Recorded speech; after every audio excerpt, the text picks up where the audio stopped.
Surat Ali Imran ayat 61.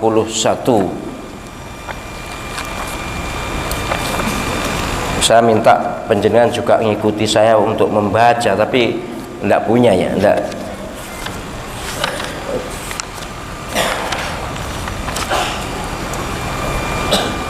A'udzu billahi minasyaitonir rajim. Dengarkan aja kalau gitu. Bismillahirrahmanirrahim. فمن حاجك فيه من بعد ما جاءك من العلم فقل تعالوا ندع أبناءنا وأبناءكم ونساءنا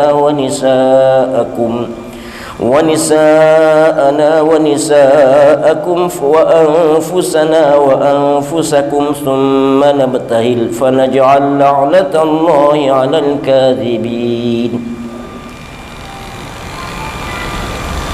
Kesimpulannya, kalau ada orang yang berbohong, ada orang yang tidak adil sengaja, ada orang yang sengaja mempersekusi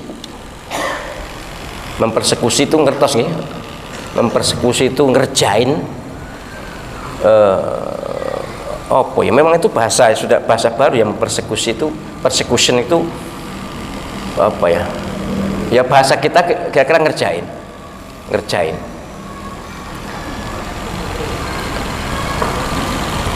Maka penjenengan boleh tandingi dengan mubahalah. Sumpah mubahalah, sumpah tertinggi di atas sumpah li'an. Sumpah li'an sumpah laknat, mubahalah itu di atasnya itu. Mestinya mubahalah itu orang yang berlawanan kita ajak bersama-sama, tapi kan tidak mungkin mereka mau. Maka begini, penjenengan seperti yang dilakukan Habib Rizak itu, ngajak anak istri berkumpul, kalau bisa di kolong langit seperti sholat istisqa itu, di luar, dan duting begini. Ini bukan berarti angka 1 atau melaknat angka 1, bukan.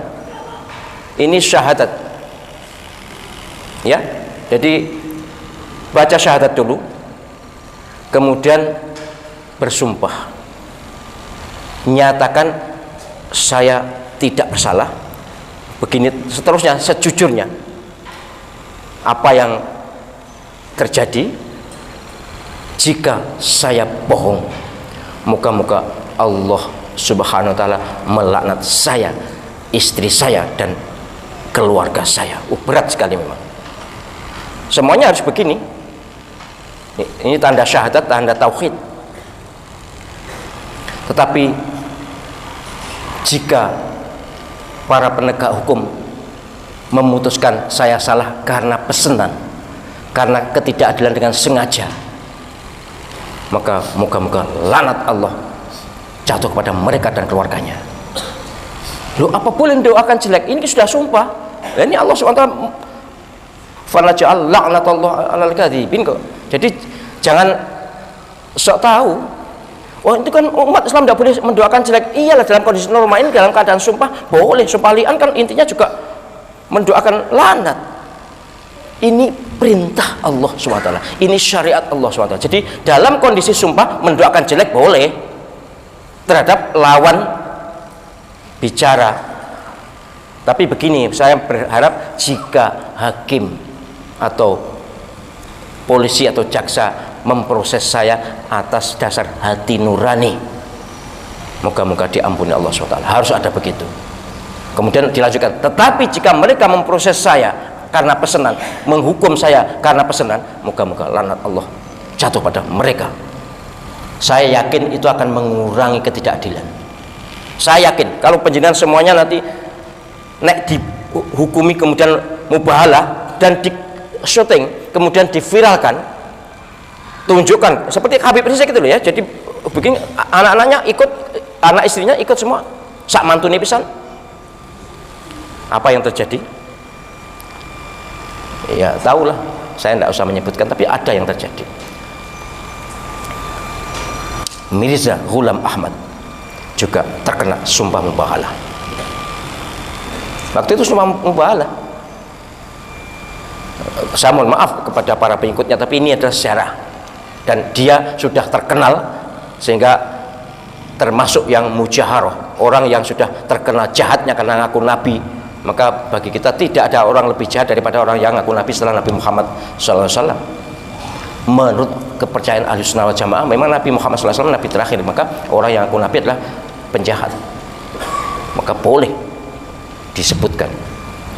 Baik, jadi sekali lagi saya akan kampanyekan ini, karena kalau tidak dilawan, ketidakadilan akan terus berlangsung dan merasa menang, merasa oke, dipesan juga bisa, disogok juga bisa.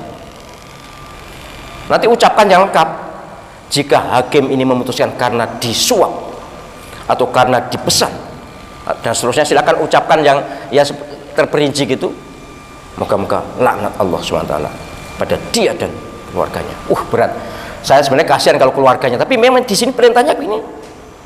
Anak-anak kita, wanisa istri-istri kita, wa anfusana diri-diri kita. Gitu ya. Eksplisit Allah SWT menyatakan begitu.